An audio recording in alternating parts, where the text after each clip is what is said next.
नमस्कार. गणेश चतुर्थीच्या दुसरे दिवशी ऋषी पंचमी आणि त्या दिवशी ऋषीची भाजी बनवतात. पण काही लोक नवरात्रात सुद्धा ऋषी पंचम सब्जी बनवतात. तर ही भाजी कशी बनवायची ते आता आपण पाहूया. चला. या काय काय भाज्या आहेत? बापरे, भरपूर दिसत आहेत. कशा काय ते घेतलेत? काय काय आहेत ते सांगा बरं. पडवळ पाव किलो, दोडका पाव किलो, लाल भोपळा पाव किलो, सुरण पाव, कच्ची केळी 3-4. अच्छा, ते शिजवलेले आहेत काय? कसे आहेत? कसे कच्चीच आहेत? सगळी शिजतात पटापट. पण आता कच्चे आहेत सगळं. आता सगळं कच्चं तयार. ओके. अजून काय आहे? हे काय आहे? कणस. हा, ही जवळजवळ 10-12 कणस घेतली मोठी. हो, त्याचे असे तुकडे करून घेतले. कारण मुलं ऋषीच्या भाजीपेक्षा त्याच्यातली कणस जास्ती खातात. अच्छा. अळू आहे. जवळजवळ 8 ते 9 जुड्या अळू घेतलाय. 9 जुड्या म्हणजे किती पान होतील टोटल? काय आता एका जुडीमध्ये 4 असतील पानं. ते सगळे बारीक कापून घेतलेले आहेत. असे कुठल्या प्रकारचा अळू असतो हा? हा भाजीचा अळू घ्यायला लागतो. अच्छा, ओके. वड्यांचा वेगळा असतो. हो हो, ठीक आहे. शेंगा आणून शेंगदाणे सोलून ते असे भिजवून त्याच्यामध्ये उकडायचे. अच्छा, म्हणजे रेडीमेड वाण्याकडे मिळतात ते शेंगदाणे नाही घ्यायचे. भुईमुगाच्या शेंगा आणायच्या. त्या नाहीच मिळाल्या तर मग घरातले शेंगदाणे चालतात. नाहीतर भुईमुगाच्या शेंगा आणायच्या आणि त्या सोलायच्या. ओके. हे किती घ्यायचे? हे बटाट्याचं काही प्रमाण नसतं. तुम्हाला आवडत असतील तर तुम्ही 6-7 पण घालू शकता, तुम्हाला भाजी जास्ती करायची असेल. अच्छा, उकडलेले आहेत का हे? हे उकडायला नाही, मोठे असतील तरच 3-4 उकडून घेते. बाकी छोटे सगळे जरा फोडी करून त्या दिसायला पाहिजेत म्हणून ह्या बाकीच्या भाज्यांबरोबर शिजत. कच्चे तसेच टाकतात. जास्तच दिसत आहेत. नाही, त्या एवढ्या भाजीला लागतात हिरव्या मिरच्या. त्या तिखट नाहीयेत. मी पांढऱ्या मिरच्या घेतल्यात म्हणजे मग त्याचं फार तिखटपणा येत नाही. ओके. नाही, खोबरं आहे हे जवळजवळ 1.5 नारळ तरी लागेलच एवढ्या भाजीला. त्या खोबऱ्यातच शिजवायचं म्हणून खोबरं जास्ती लागतं. अच्छा, किसलेलं खोबरं. हो, ओल्या नारळाचं. ओके. अच्छा, अशा प्रकारची सगळी तयारी झालेली आहे. अजून काय काय वस्तू असतात का तुम्ही टाकतात त्याच्यात?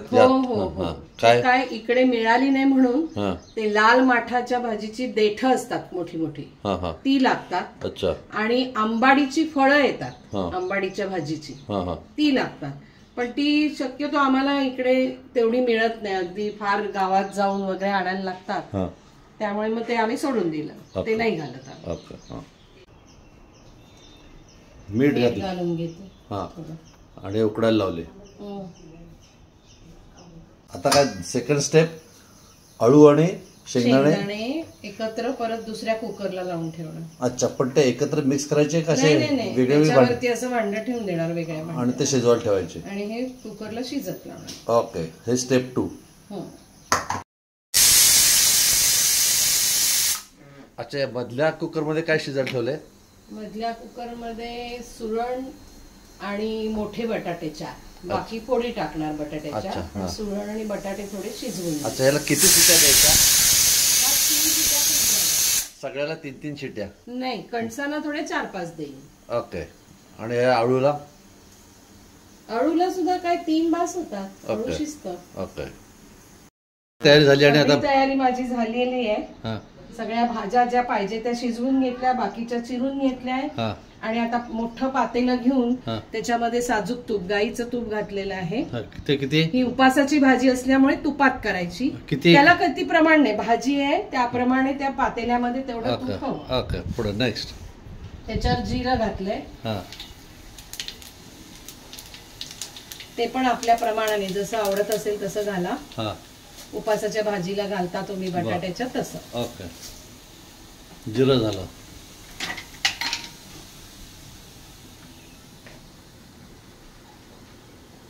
जिरं थोडंसं झालं की त्याच्यावर हिरव्या मिरच्या टाकायच्या. त्याचा खमंग वास आला पाहिजे की त्याच्यानंतर हिरव्या मिरच्या, त्याचाही वास छान आला पाहिजे. त्या उडतील म्हणून जरा झाकण. सुरण आणि कच्चा बटाटा पहिले टाकून घ्यायचा कारण तो शिजायला हवा.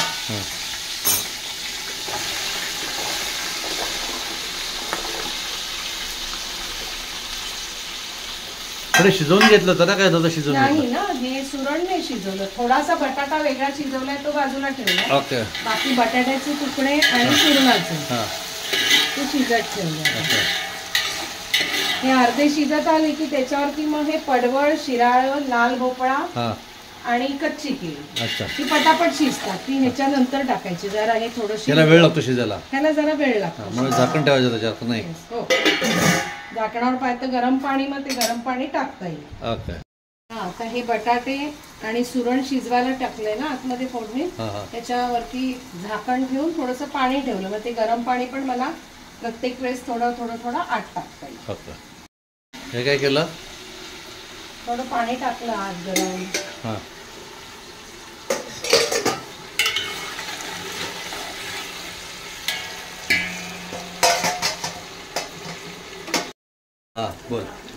आता मी लाल भोपळा आणि कच्ची केळी ही टाकली आणि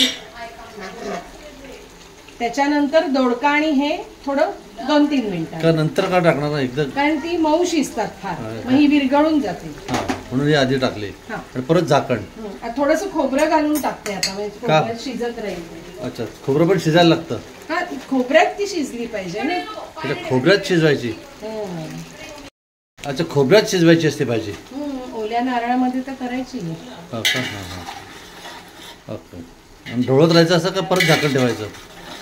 ढवळत राहायचं नाही, टाकल्यानंतर फक्त ढवळलं आणि आता शिजत ठेवायचं. ते पाणी घालायचं, कणसांचे पाणी घातलं, शिजलेल्या कणसांचं. शेंगदाणे काय आहे? अळू मिक्सर मधून काढून घेतलाय. अळू बघायचं, शिजलेला अळू. अच्छा, आता मगाशी आपण शिजवला त्याच्यानंतर आणि अळू शिजवून घेतले ना. पण तो अळू शिजवला तो त्याच्यानंतर मिक्सर मधून काढून घेतला तुम्ही? अच्छा, मिक्सर मध्ये बारीक केला. ओके. ते आता त्याच्यात शेंगदाणे मिक्स केले शिजवलेले. ओके. आता काय ह्या भाजीला सारखं पाणी घालण्याऐवजी मी आता अळू घालून घेते ना, त्याच्यामध्ये ती शिजेल. अच्छा, पाणी घालायच्या ऐवजी हे घालायचं, अळू घालून घेतला थोडा, सारखं पाणी नको. अळू आणि शेंगदाणे त्यात घातले. परत थोडंसं खोबरं घालणार आहे. परत असं सारखं थोडं घालून थोडं थोडं काय घालायचं, असं एकदम का नाही घालायचं? ते प्रमाण कळायला, असं काही ठरलेलं प्रमाण नसतं. भाजी जशी वाढते, आता कणीस आपण खूपच घेतली आहे, मग त्याप्रमाणे मग ते खोबरं घालणार असं. अच्छा, मग आता नाही घालणार लगेच? अच्छा, कडसं अजून घालायचे आहेत. हे खोबरं घातलं. हे खोबऱ्यावर शिजवलेली भाजी दिसते. खोबरं खूप लागतं त्याला. ओके. ही भाजी ना जरा थोडी उशिरा घालणार, नाहीतर विरघळून जाईल. नाहीतर मग काय करायला लागतं, ह्याच्या फोडी थोड्या मोठ्या करायला लागतात, पडवळ आणि दोडक्याच्या, म्हणजे मग ते पाण्यात विरघळत नाही. अच्छा, भाजीमध्ये दिसायला हवी ना सगळी भाजी, कुच्ची कुच्ची घातली आहे. अच्छा, मी आता थोडी थोडी थोडी कणसही घालायला सुरुवात करते. अच्छा, एकदम नाही घालायची सगळी? नाही, मला अंदाज यायला रे, पातेलं पुरायला हवं. एवढी चांगली कणसं खूपच केली आहेत मी, त्या पातेल्यात कुठपर्यंत येणार ते बघते. अच्छा, अशाच्यात घालून हे केले ते कणसांमध्ये ते मसाला जिरतो का? आणि आता मीठ थोडस घालणार मी. मीठ ते काही चवीप्रमाणे. साखर आणि मीठ घालायचंय ना. साखर पण? हो, गोडूसपणा लागतोच ना. हळवात जसं आपण गुळ घालतो तसं गुळ घातलं तरी चालतं, साखर कंपल्सरी नाही खरं. मी आज गुळ घालीन, म्हणजे काय साखर जास्ती नको पोटात जायला. पण हे सगळं एवढं घातलं तर घट्ट होते, तर पातळ कशी होणार ती भाजी? होणार ना, अळू म्हणून तर घातलंय आपण. अळू आणि खोबऱ्याचं होणार ना. पाणी घातलं. ओके. ओके.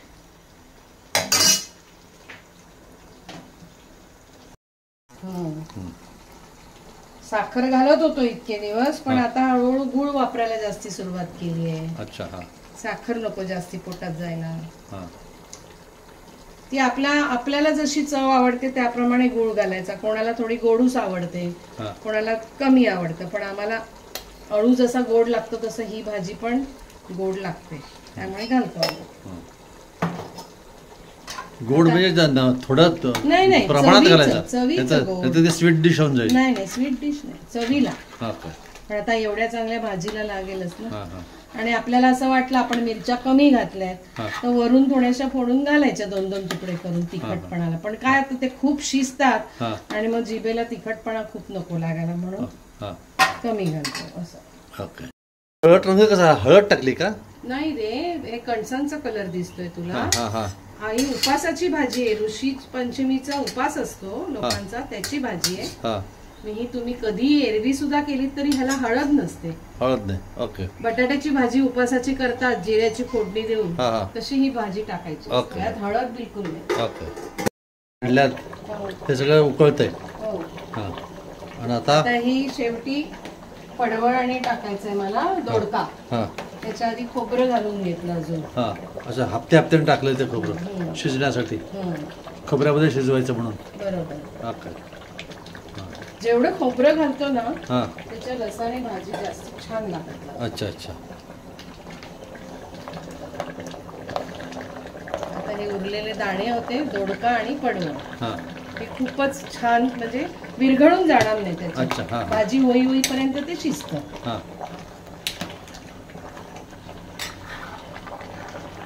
असं खालीवर करायचं. आता ती एवढी भरली आहे भाजी की आता कोणाला तरी पुरुषांनाच सांगायला लागेल वर खाली करायला. अच्छा, मग मी करू का? गेल्या वेळेस सनीने केली होती पण आता तो उतरलाय. मी करतो, द्या. हा चिंचेचा कोळ. मगाशी आपण चिंच भिजवली ती. आता काय कशी घालताय ती?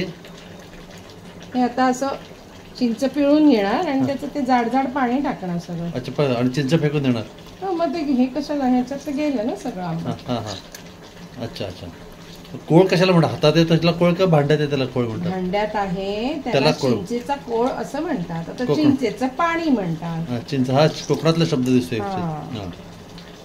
द्या चिंचेचा कोळ. झाला तो टाकला.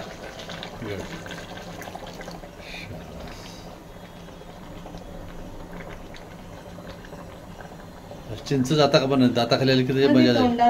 मग त्याची मजा गेली.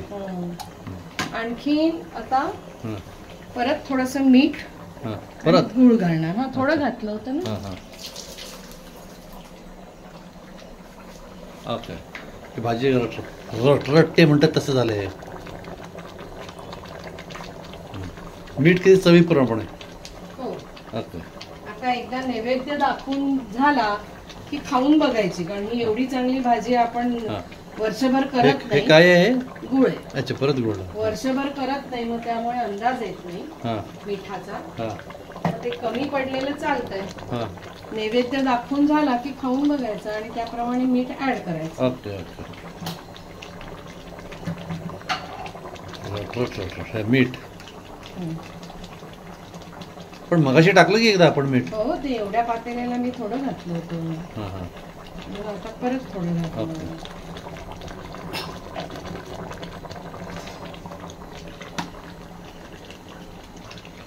आता मीठ ढवळतो का? ढवळायला जरा ताकद माणसाला लागतात, पण भाजी जास्त झाली म्हणून. हे काय परत पाणी टाकायचं?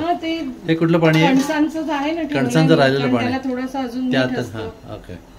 किती पाणी टाकायचं? आणि हे परत उरलेलं खोबरं टाकून दिलं. आता ती खूप वेळ भाजी एक 15-20 मिनिटं तरी छान ती गॅसवरती झाकण ठेवून हे करायची, शिजत ठेवायची. आणि झाकणावर पाणी ठेवून द्यायचं. असं आपल्याला वाटलं की जरा घट्ट झाली तर ते गरम पाणी घालता येतं. Okay okay. याची आपली ऋषीची भाजी आता होऊ घालते. आता फक्त सगळं इन्ग्रेडियंट्स घालून झालेले आहेत, सगळे प्रोसिजर झालं. हा बटाटा राहिलाच की. हो, हे बटाटे घालायचे. हे उकडलेले आहेत ना. उकडलेले बटाटे. त्याचा जाडपणा येतो त्याच्यात जरा. अच्छा, त्यात चुरून घातलं की.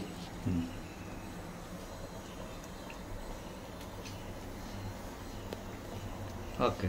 हे बटाटे घातले, ते विरघळतात का त्याच्यात? ते थोडे लागणार नाही. जेवताना असा बटाटा आपण टाकलेत ना फोडी. ते पण जेवताना असा खाताना बटाटा असा कळणार नाही आपल्याला. ह्याच त्याच्यामध्ये जाडपणा येईल. आणि आपण मगाशी नुसत्या न शिजवलेल्या फोडी टाकल्यात त्या मिळतील. अच्छा, तेही टाकले का न शिजवलेल्या? सुरुवातीला टाकले ना सुरणा बरोबर. Okay okay. झालं सगळे आता इन्ग्रेडियंट्स पडलेले आहेत. आता अजून नवीन काही पडणार नाही नाही. हां, आता फक्त शिजणं हाच प्रक्रिया आणि हलवणं, काय म्हणतात त्याला, ते खाली वर करणं, एवढीच प्रक्रिया राहिलेली आहे. त्याच्यानंतर त्याच्यावर ते झाकण ठेवून द्यायचं आणि झाकणावर पाणी ठेवायचं. चला आता आपण ही भाजी शिजायची वाट बघूया. झाकण ठेवण्यापूर्वी व्यवस्थित भाजी खालून वर व्यवस्थित सगळी भाजी ढवळून घ्यायची. अच्छा. आणि मग मध्यम गॅस ठेवायचा, फार मोठी आच ठेवायची नाही, नाहीतर खाली त्या पातेल्यामध्ये खाली खोबरं खराब होऊ शकतं, लागू शकतं, ते जळून जाईल. तर त्याला पाणी आहे पण तरी सुद्धा पटकन मध्यभागी जरा गॅस जास्ती लागता कामा नये, तेव्हा मध्यम गॅस ठेवायचा. आणि एवढं बस ढवळून, येस, आणि त्याच्यावर पाणी ठेवणार आणि मला जसं वाटेल तसं मी ते पाणी आत टाकत राहणार. गरम पाणी, म्हणजे यातलं पाणी आत टाकत राहणार, जरूर पडली तर. नाही, पडतेच ती, कारण ते आटत जातं ना सारखं. कमी किती पातळ करायचं असतं? जसं जाड अळू खातो ना तसं ते तेवढं झालं पाहिजे. तेवढं पाहिजे. ओके. अगदी पातळ नाही. मी आता फक्त शिजायची वाट बघायची, बाकी सगळं प्रोसिजर झालेली आहे. आणि शिजत पण आलेलं आहे ते सगळं, त्याच्या आतमध्ये जायला हवं. अच्छा. कणसांमध्ये ती भाजी जायला हवी, नीट छान चव यायला. आता झाली तयार ना भाजी. आता सगळे खायला सज्ज. फक्त वा वा, यम्मी दिसते आहे. सगळं कलर बिलर ज्युसी, स्पायसी नाही ना, तिखट नाही, स्पायसी बिलकुल नसते. केवढं खोबरं आहे ना. गुड. ही झाली ऋषी पंचमीची, काय काय भोगीची पण म्हणतात त्याला भाजी. ही ऋषी पंचमी, ही ऋषी पंचमीची ऋषीची भाजी. चला, कोकणात जास्त ही फेमस आहे. कोकणात लोकांकडे हे जास्त युजली तुम्हाला ऋषी पंचमीच्या दिवशी ऋषीचा उपवास करतात ना, ऋषी पंचमीचा. चला चला, ऋषीची भाजी खायला तयार. चला, एक प्लेट मला द्या. बस, good good good good good. हा हा हा हा, यम्मी. त्याला